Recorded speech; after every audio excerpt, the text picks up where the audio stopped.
සුබ දවසක් වේවා කියලා ප්‍රාර්ථනා කරනවා හැමෝටම. බිට්කොයින් සම්බන්ධයෙන් අප්ඩේට් එකක් දෙන්න තීරණය කළා. ඒකට හේතුව දැන් බිට්කොයින් අපි දන්නවා ගොඩක් ඩම්පුණා, ගොඩක් අය පාඩු සිද්ධ කරගත්තා. ඒතකොට මෙතනින් එහාට බිට්කොයින් කොහාට යයිද කියන එක ගැන ගොඩක් අයට ලොකු ගැටලුවක් තියෙනවා. ඉතින් ඒක නිසා තමයි අප්ඩේට් එකක් දෙන්න තීරණය කළේ. දැන් ඇත්තටම කතා කරොත් එහෙම බිට්කොයින් මෙතනින් එහාට කොහාට යයිද කියන එක හරියටම 100%ක් නිවැරදිව කියන්න පුළුවන් කෙනෙක් අපිට හොයාගන්න ගොඩක් අමාරුයි. දැන් මාකට් එක මූව් කරන කට්ටිය ඇරෙන්න, එහෙම නැත්නම් මාකට් එක මැනිපියුලේට් කරන කට්ටිය ඇරෙන්න ඕක කොහොම ටෙක්නිකල් දැනගත්තත් හරියටම කියන්න පුළුවන් කෙනෙක් ඉන්නවා කියලා හිතන්න අපහසුයි. ඒක නිසා දැන් මාකට් එකේ ඩිබේට් එකක් තියෙනවා. මේක සමහර කට්ටිය කියනවා ඩම්පේ කියලා. ඊට සමහර කට්ටිය කියනවා මෙතනින් එහාට අප්පෙලා ඊට ඉක්මනටම දැන් අගෝස්තු වෙනකොට කියන්නේ ලක්ෂ 2 පන්නයි කියන කට්ටියක් ඉන්නවා. ඊට පස්සේ මේ අග වෙනකොට 60,000 70,000 පන්නයි කියන කට්ටියක් ඉන්නවා. ඒ විදිහට මාකට් එකේ පරස්පර අදහස් ගොඩක් තියෙනවා. දැන් අපි ඔතනින් විශ්වාස කරන්න පුළුවන් කට්ටිය ගැන කල්පනා කරලා බැලුවොත් එහෙම මම ඔය ළඟදි වීඩියෝ එකක් ෂෙයා කරා අපේ ටෙලිග්‍රෑම් ගෲප් එකේ අර ස්ටොක් ටු ෆ්ලෝ මොඩල් එක ක්‍රියේට් කරපු කෙනා, ඒ කියන්නේ බිට්කොයින් සම්බන්ධයෙන්. එතකොට ප්ලෑන් B කියලා අපි එයාට කියන්නේ. එතකොට එයා තවම විශ්වාස කරන්නේ එයාගේ අර මොඩල් එකට අනුව බිට්කොයින් ගමන් කරනවා කියලා. එතකොට බෙයා මාකට් එකකට තවම යන්න ඉඩ කඩක් නැහැ මේ මොඩල් එකට අනුව. ඊට පස්සේ ඔයාලා අහලා ඇති ඔය ඔන් චේන් ඩේටා ඇනලයිස් කරන ප්‍රසිද්ධ කෙනෙක් ඉන්නවා විලි වූ කියලා. ක්‍රිප්ටෝ කමියුනිටි එකේ ගොඩක් කට්ටිය පිළිගන්න කෙනෙක්. එතකොට එයාගේ අදහසත් කියන්නේ තවම බෙයා මාකට් එකකට මේක ගිහිල්ලා නැහැ කියන එකයි. ඔන් චේන් ඩේටාත් එක ගත්තාම. එතකොට නමුත් එයා පොඩි බේරිෂ් ගතියක් තියෙනවා తాවකාලිකව. ඉතින් ඒක නිසා අපිට කරන්න තියෙන්නේ අතීත දත්ත පුළුවන් තරම් අරගෙන මාකට් එක කොයි විදිහට වැඩ කරයිද කියන එක ටෙක්නිකලි ඇනලයිසිස් කරලා බලන්න. දැන් ඒකට අපිට පාවිච්චි කරන්න පුළුවන් chart දෙකක් තියෙනවා. එකක් තමයි BLX chart එක. BLX chart එක කියන්නේ Brave New Coin Liquid Index for Bitcoin කියන එක. දැන් මේකේ මේ chart එකෙත් Bitcoin history එකේ සම්පූර්ණ data පෙන්නනවා. නමුත් මේකේ තියෙන ගැටලුව තමයි මේක daily update වෙන එකක්. ඒ කියන්නේ පැයෙන් පැයට එහෙම නැත්නම් live update වෙන chart එකක් නෙමෙයි. ඒකයි මේකේ මෙතන මේ අනිත් time frame සේරම grey වෙලා තියෙන්නේ.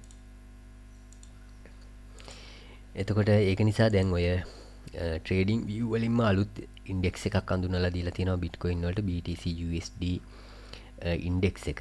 මේක Bitcoin all time history index කියලා කියන්නේ.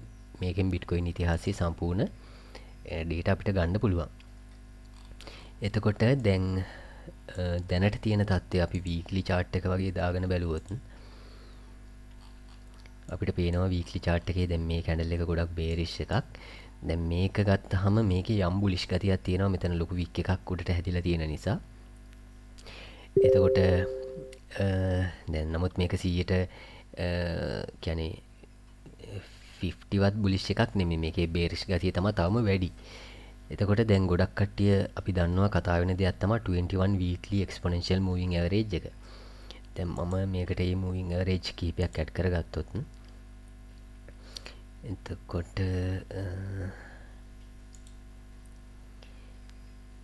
මේකට මම ඇඩ් කරගෙන ඉන්නේ 200 simple එකයි. ඊට පස්සේ 21 34 55 100 200 කියන exponential moving average. දැන් මේකේ මම දැනට simple එක වයින් කරන්න. එතකොට දැන් මේ තියෙන 21 එක තමයි උඩම තියෙන්නේ. ඒක දැනට තියෙන්නේ 45644 වගේ.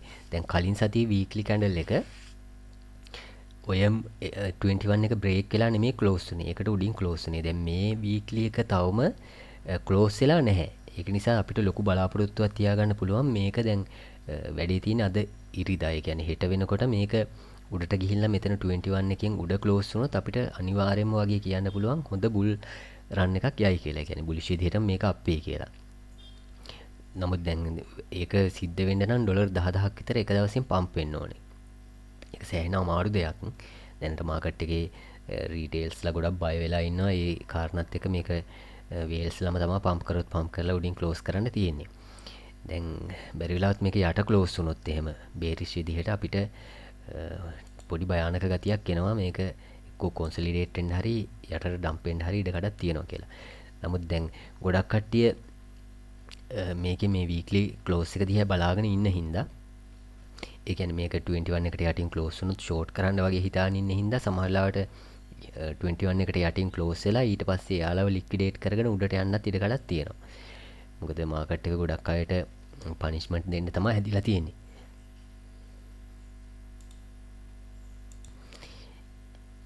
ඊට පස්සේ අපි දන්නවා අර පයිසයිකල් ඉන්ඩිකේටර් එක ගැන අපි ගොඩක් කලින්ම ටෙලිග්‍රෑම් ගෲප් එකේ දැම්මා. ඕක ඇත්තටම YouTube වල එහෙම කට්ටිය කතා කරන්නත් කලින් වගේ අපි ඕක ටෙලිග්‍රෑම් වල දැම්මා. එතකොට ඒක ෆ්ලෑෂ් උනේ 60 උඩින් වගේ. දැන් ඒක ෆ්ලෑෂ් වුණාට පස්සේ කට්ටියන්ව ලික්විඩේට් කරන්න වගේ පොඩ්ඩක් තව අප් වෙලා ඊට පස්සේ එතන ඉඳන් දිගටම මාකට් එක දැන් ඩම්ප් එකගෙන තමයි ගියේ. දැන් වැඩේ තියෙන්නේ ඕක ගොඩක් අය ගණන් ගත්තේ නැහැ. YouTube වල වුණත් ඕක ගණන් ගත්තේ නැහැ මේ සැරේ ඕක වෙන්නේ නැති වෙයි. Twitter වල කට්ටිය කතා වෙලා තිබ්බේ මේ සැරේ වෙන්නේ නැති වෙයි එහෙම කියලා. නමුත් දැන් හිස්ටොරිකල් ඩේටා ගත්තාම පයිසයිකල් එක ෆ්ලෑෂ් වෙච්ච හැම අවස්ථාවකම මාකට් එක බේරිෂ් පැත්තකට ගිහිලා තියෙනවා. එතකොට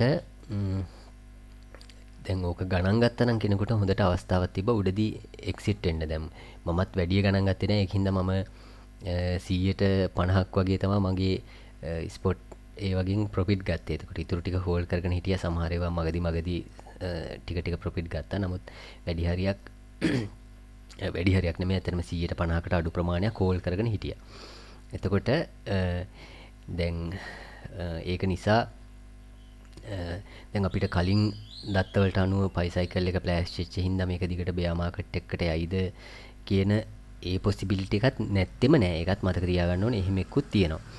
දැන් අපි අරගෙන බැලුවොත් කොහොමද ඇත්තටම බුල් මාකට් එකක් ඉවර වෙලා තියෙන්නේ කියලා කලින් සිද්ධ වෙච්ච අවස්ථා අරගෙන බැලුවොත් එතකොට අපිට ඉස්සෙල්ලාම 2013 වගේ කොහොමද මේක එන්ඩුනේ කියලා කල්පනා කරලා බලපුවාම අපිට පේනවා මෙතන වීක්ලි කැන්ඩල් එකක් ඇත්තටම 21 එකට යටින් ක්ලෝස් වෙනවා. ඊට පස්සේ ක්ලෝස් වුණාට ඒක මේ 34 එකෙන් හෝල්ඩ් කරගන්නවා. අපි මේක 34 එක පාවිච්චි කරන්න හේතුවක් තමයි 34 කියන්නේ ෆිබොනාචි අංකයක්. එතකොට ඒකෙන් හරියටම හෝල්ඩ් කරගෙන ඊට පස්සේ එතනින් දිගටම අප් වෙනවා. දැන් ඔය සිද්ධිය ඇරෙන්න කිසිම බුල් මාකට් එකකදී 21 එකට යටින් වීක්ලි කැන්ඩල් එකක් ක්ලෝස් වෙලා නැහැ බුල් රන් එකකදී. ඊට පස්සේ දැන් බුල් මාකට් එක ඉවර වුණාම සිද්ධ වෙන දේ තමයි දැන් අපි මෙතන ගත්තොත් මෙතන මාකට් টොප් එකේ ඉඳන් 187ක් විතර ඩම්ප් වෙලා තියෙනවා. ඒ කියන්නේ කවුරු හරි කෙනෙක් උඩදී බයි කරා නම් එයාගේ පෝර්ට්ෆෝලියෝ එක ඒ කියන්නේ බිඳුවට ආසන්න වෙන්නම ඩම්ප් වෙනවා බෙයා මාකට් එකකදී. දැන් ඕක සිද්ධ වෙලා තියෙන විදිහ තමයි අපිට පේනවා ඔය 21 එක බ්‍රේක් වෙන්නේ. දැන් මේ කැන්ඩල් එකෙන් 21 එක බ්‍රීච් වුණාට ඒ කියන්නේ එකෙන් යටට ආවට 34 එකෙනුත් යටට ආවට කැන්ඩල් එක ක්ලෝස් වෙන්නේ නැහැ. වික් එකක් හදලා උඩ ක්ලෝස් වෙනවා. ඊට පස්සේ මේ කැන්ඩල් එකත් 21 එක බ්‍රේක් කරන්නේ නැහැ. දැන් මේක තමයි 21 එක බ්‍රේක් කරන කැන්ඩල් එක. ඊට පස්සේ බ්‍රේක් කරලා ලොකු වික් එකක් යටට ගහනවා මේ 55 එක කිට්ටුවට එනකම්ම. ඊට පස්සේ අපි ෆිබොනාචි රිට්‍රේස්මන්ට් ටූල් එක අරගෙන මෙතන හැදිච්ච මේ හයි එකේ ඉඳන් ඔය 21 එක හරියට බ්‍රේක් වෙච්ච කැන්ඩල් එකේ ලෝ එකට ඇඳලා බැලුවොත් ඊට පස්සේ බ්‍රේක් වෙලා ආපහු උඩට ගිහිල්ලා මෙන්න මේ කොළ කැන්ඩල් එක ආපහු සැරයක් 21 එකට උඩින් ක්ලෝස් වෙනවා. හැබැයි ඒකට බැරි වෙනවා මෙන්න මේ 0.5 ෆිබොනාචි ලෙවල් එක බ්‍රේක් කරන්න. ඊට පස්සේ මොකද වෙන්නේ? ඊට පස්සේ වෙන දේ තමයි ආපහු සැරයක් යටට ඇවිල්ලා මෙතන ඩෝජ් එකක් වගේ හැදිලා මේ කැන්ඩල් එකෙන් 21 එක ආයෙ සැරයක් බ්‍රේක් වෙනවා. ඊට පස්සේ මෙතන මේ හැදිච්ච ලෝ එක ඒ කියන්නේ 21 එක බ්‍රේක් වෙච්ච කැන්ඩල් එකේ ලෝ එක බ්‍රේක් වෙනවා. බ්‍රේක් වුණාට පස්සේ මේ කැන්ඩල් එකෙන් බ්‍රේක් වෙන්නේ.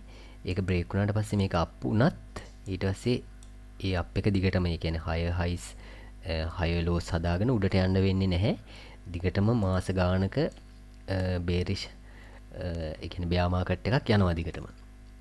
එතකොට ඕක තමයි 2013 වෙන දේ. ඊට පස්සේ 2000 මේ බුල් රන් එකේදී අපිට පේනවා ඒකෙදි නම් කිසිම අවස්ථාවක 21 එක බ්‍රේක් වෙන්නේ නැහැ.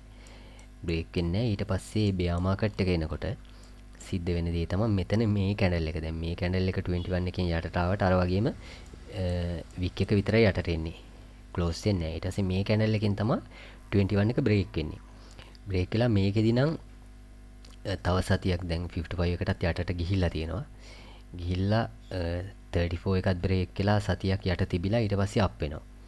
අප් වෙලා දැන් මේකෙත් අපි ෆිබොනාචි රීට්‍රේස්මන්ට් එක ඇඳලා බැලුවොත් ඔහොම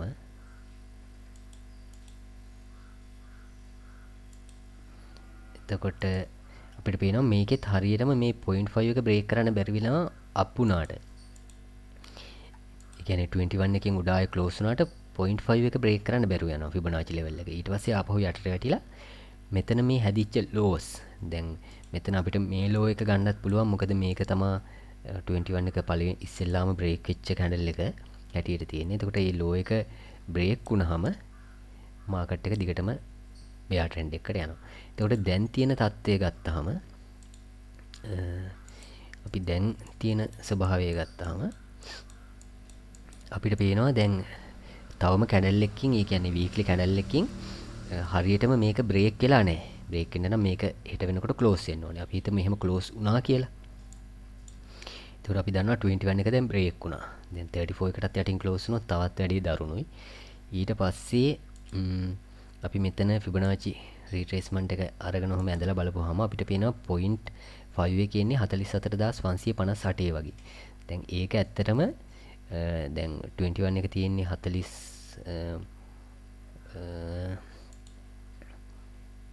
ඒක තියෙන්නේ 45600 ගණන් වලනේ. ඒ කියන්නේ 21 එකට යටින් තමයි තියෙන්නේ 0.5 එක. ඒකට හේතුව මේ ඩම්ප් එක ගොඩක් අර සිවියර් විදිහට ඒ කියන්නේ එකපාර වෙච්ච හින්දා තමයි ওই වගේ ස්වභාවයක් එන්නේ. එතකොට අපි දැන් මෙතන 0.5 එකකින් ඉරක් ඇඳගත්තොත් ඔහම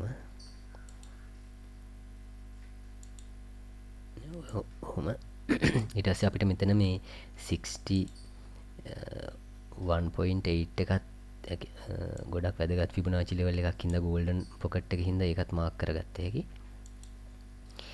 එතකොට දැන් බැරි වෙලාවත් ඔහොම මේක බ්‍රේක් වෙලා ඊට පස්සේ මේක ආපහු අප් වෙලා දැන් බ්‍රේක් වෙන්න කලින්ම අප් වෙලා උඩදී ක්ලෝස් වුණොත් කිසි ගැටලුවක් නැහැ. මං කියන්නේ බ්‍රේක් වෙලා ඊට පස්සේ අප් වෙලා මෙහෙම ගිහින් මේ 0.5 එකකින් හරි point කියන්නේ 61.8 ලෙවල් එකකින් හරි රිජෙක්ට් වෙලා යටට ඇවිල්ලා ඔහම දැන් වීක්ලි කැන්ඩල් chart එකේ W එකක් හැදුවොත් මේ ලෙවල් වලදී අපිට බලාපොරොත්තුවක් තියාගන්න පුළුවන්. නමුත් ඔහොම ගිහින් රිජෙක්ට් වෙලා අර කලින් අවස්ථාවල වගේ මේ ලෝ එක බ්‍රේක් වුණොත් එතකොට නම් අපිට සෑහෙන කාලයක් එක්ක කොන්සොලිඩේට් වෙන්න හරි බෙයා මාකට් එකක් ස්ටාර්ට් කරන්න හරි ලොකු ඉඩක් තියෙනවා. ඒක මතක තියාගන්න ඕනේ. එතකොට ඒක නිසා මේ ලෝ එක බ්‍රේක් නොවී තියෙන එක තමයි අපිට ගන්න පුළුවන් ලොකුම බුලිෂ් පැත්තට අපිට හිතා ගන්න පුළුවන් දේ. ඊට පස්සේ අපි දැන් බැරිලා යටට ඩම්ප් වුණොත් ඕකත් බ්‍රේක් කරගෙන කොයි හරියෙන් සපෝට් ලෙවල් වගේ හම්බෙයිද කියලා බැලුවොත් ඒකටත් අපිට පුළුවන් ෆිබොනාචි පාවිච්චි කරන්න. ඔහොම ඇඳලා බැලුවොත් අපිට පේනවා මෙතන ගෝල්ඩන් පොකට් එක එනවා. දැන් ගෝල්ඩන් පොකට් එක ගැන අපි කලින් කතා කළා. ඒක ගොඩාක් වැදගත් වෙලා තියෙනවා කලින් හැම අවස්ථාවකම වගේ. එතකොට දැන් මෙතනත් යටට ඩම්ප් වෙලා ආපහු අප් වෙනකොට රෙසිස්ටන්ස් හම්බුනේ හරියටම ගෝල්ඩන් පොකට් එකෙන්. ඒක නිසා මේක ඩම්ප් එකගෙන ආවත් මෙතන ලෝ එක බ්‍රේක් වුණත් අපිට බලාපොරොත්තුවක් තියාගන්න පුළුවන්. මෙතන මේ පොකට් එකෙන් අපිට සපෝට් හම්බෙයි කියලා. ඊට පස්සේ මෙතන ඕල් ටයිම් හයි එක තියෙනවා. කලින් ඕල් ටයිම් හයි එක. එතකොට ඒක හෝල්ඩ් කරන්න ඉඩ කඩක් තියෙනවා. ඊට පස්සේ මෙතන 0.78 ලෙවල් එක තියෙනවා. ඒක හෝල්ඩ් කරන්න පුළුවන්. ඒවා හෝල්ඩ් කරයි කියලා අපි බලාපොරොත්තු තියාගන්න පුළුවන්. එතකොට දැන් මේක මාකට් টොප් එක වෙලා අර කලින් අවස්ථාවල වගේ 80%ක් විතර ඩම්ප් වුණොත් එතකොට 80ක් ඩම්ප් වුණත් මේක එනවා 12000 ගණන් වලට. ඒ කියන්නේ දැන් ඔය මම කතා කරන්නේ නිකන් අල්ට්‍රා බේරිෂ් සිද්ධියක්. ඔක කොහොම වෙයි කියලා නෙමෙයි, බැරිලාත් මේක මාකට් টොප් එක වුණොත් වෙන්න පුළුවන් දෙයක් විතරයි.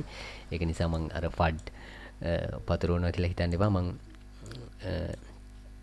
නිකං ඕක කල්පනා කරලා බැලුවේ කොයි විදිහට වුණොත් කොයි හරියට ඩම්ප් වෙයිද කියලා.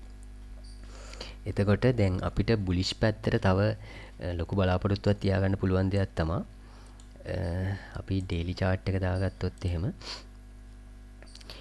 මම අර ටෙලිග්‍රෑම් channel එකේ කලින් මෙහෙම හරහට ඉරි ගහලා ඔය වැදගත් දවස් ඒ කියන්නේ මාකට් টොප් මාකට් බොටම් හාවින් ඩේට්ස් වගේ ඒවා දාලා chart එකක් ෂෙයා කළා. එතකොට ඒකෙදි අපිට ඒ එහෙම chart එකකින් තේරුම් ගන්න පුළුවන් දෙයක් තමයි කලින් බුල් රන් එකේදී දවස් හාවින් එකට පස්සේ දවස් 360 ගානකට පස්සේ තමයි මෙන්න මේ ලොකු ඩම්ප් එක වෙලා තියෙන්නේ. එතකොට ඊට පස්සේ දැන් අපි මේ සැරේ වෙච්ච දේ ගත්තත් හරියටම දවස් 360 ගානකට පස්සේ තමයි මේ ඩම්ප් එක එන්නේ. ඉතින් ඒක නිසා මේ දෙක සමාන හින්දා ඊට පස්සේ දැන් කලින් අවස්ථාවල මේ ඩම්ප් එකකින් පස්සේ සෑහෙන බිට්කොයින් අප් වුණා. දැන් එහෙම දෙයක් මේ පාරත් වුණොත් අපිට ලොකු අප් එකක් බලාපොරොත්තු වෙන්න පුළුවන්. ඊට පස්සේ තව දෙයක් තමයි මට මේක හම්බින් හම්බුනේ. මේකේ monthly chart එක දාගත්තොත් ඊට පස්සේ monthly chart එක දාගෙන මේකේ log scale එක දාගත්තාම දැන් log chart පාවිච්චි කරන්නේ මොකද කියලා මම කලින් අවස්ථාවල පැහැදිලි කළා. එතකොට log chart එක දාගෙන මේකට මට ඉන්ඩිකේටර් එකක් හම්බුණා log based exponential moving average එකක්. ඕක දාගත්තාම දැන් මෙතන මේ මම උඩ highlight කරගෙන තියෙන exponential එක තමයි 10 period එක. ඒ කියන්නේ මාස 10 exponential moving average එක.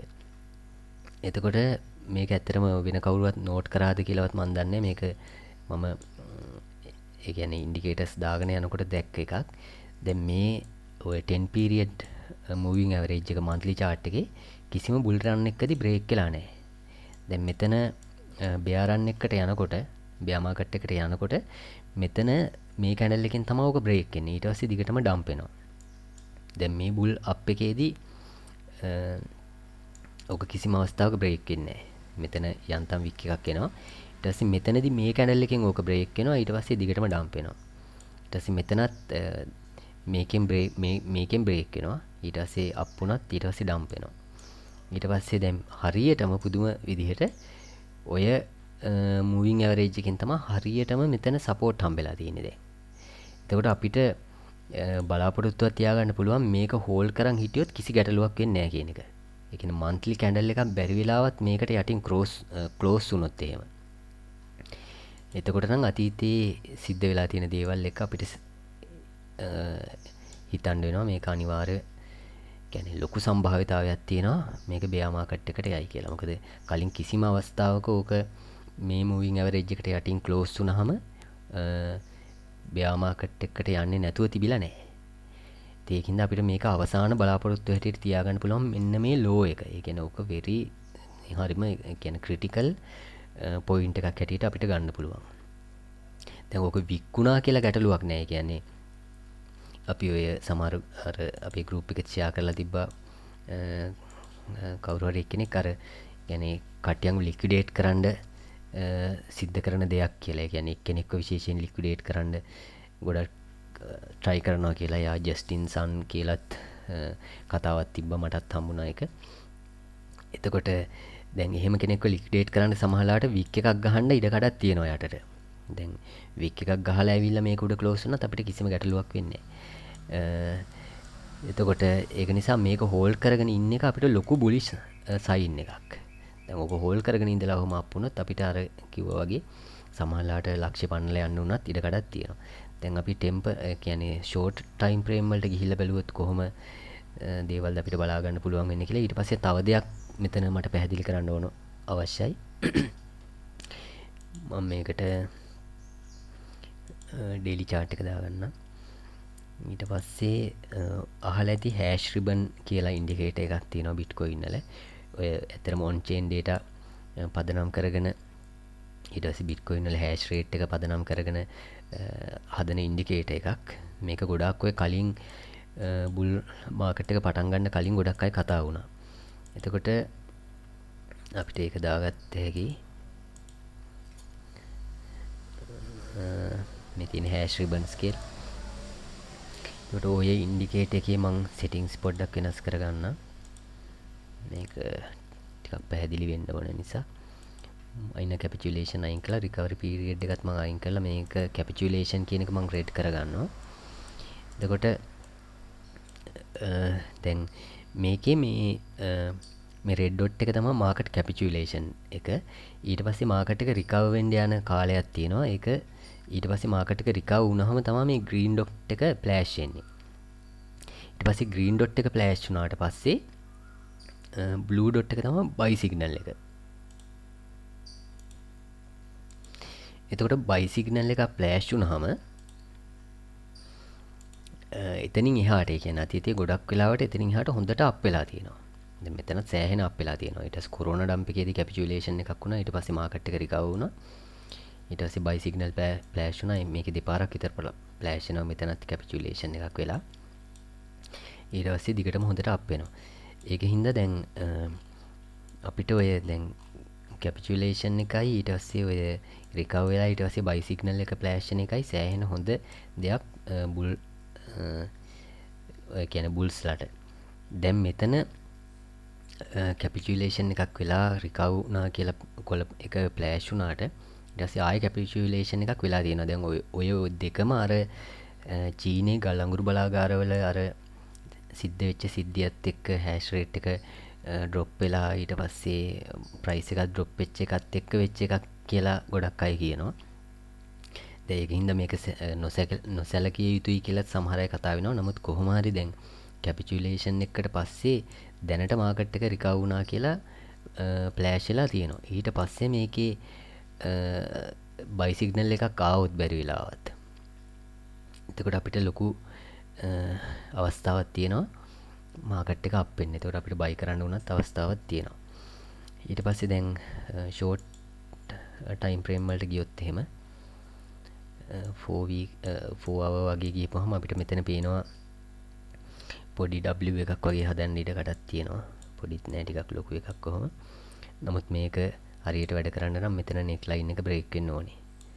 එතකොට නෙක් ලයින් එක බ්‍රේක් වෙලා ඔහොම රීටෙස්ට් කරලා අප් වුණොත් අපිට මේක 50ට වගේ යන්න උනත් ඉඩ කඩක් තියෙනවා මේකේ ටාගට් එකත් එක්ක ගත්තාම. එතකොට දැන් తాවකාලිකව අපිට තියෙන්නේ ඒ කියන්නේ ෂෝට් ටර්ම් අපිට තියෙන්නේ මෙන්න මේ ට්‍රෙන්ඩ් ලයින් එක දිහා ටිකක් අවධානයෙන් ඉන්න එක. එතකොට ඕක බ්‍රේක් වෙලා ඇවිල්ලා මෙතන ආය ඔහොම W එකක් හදලා ගියොත් ගැටලුවක් නැහැ. නමුත් මේ ලෝ එක බ්‍රේක් වෙනවා කියන එක නම් එච්චර සුබ නැහැ. ඊට පස්සේ අපිට ඕන නම් ඔහොමත් ට්‍රෙන්ඩ් ලයින් එකක් ඇඳගත්ත හැකි. මේක උඩට බ්‍රේක් වුණොත් අපිට ෂෝට් ටර්ම් ලොන්ග් පොසිෂන් එකකට එන්ටර් වෙන්න අවස්ථාවක් තියෙනවා. නමුත් ගොඩක් හොඳයි මෙතන නෙක් ලයින් එකම බ්‍රේක් වෙනකන් ඉන්නවනම්. එතකොට ඔය ට්‍රෙන්ඩ් ලයින් එකටයි ට්‍රෙන්ඩ් ලයින් දෙකට තමයි අපිට ෂෝට් ටර්ම් අවධානය යොමු කරගෙන ඉන්න තියෙන්නේ. දැන් තියෙන්නේ ට්‍රේඩ් කරන්න පුළුවන් තැනක නෙමෙයි මේ 4 hour වගේ ටයිම් ෆ්‍රේම් එක ගත්තාම.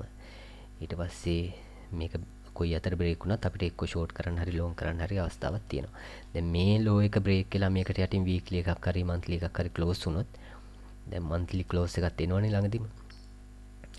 එතකොට නම් පරිස්සම් වෙන්න වෙනවා. එහෙම නැත්තම් අපිට ගැටලුවක් නැහැ. මෙතනින් උඩට මාකට් එක හොඳට අපේ. දැන් මේකෙන් අපිට හරි නිගමනයක් කරගන්න බැරි වුණා කියලා කෙනෙක් කල්පනා කරන්න පුළුවන්. ඉතින් ඒක තමයි ස්වභාවයේ ටෙක්නිකල් ඇනලයිසිස් වල අපිට සම්භාවිතාවයක් තියෙන්නේ.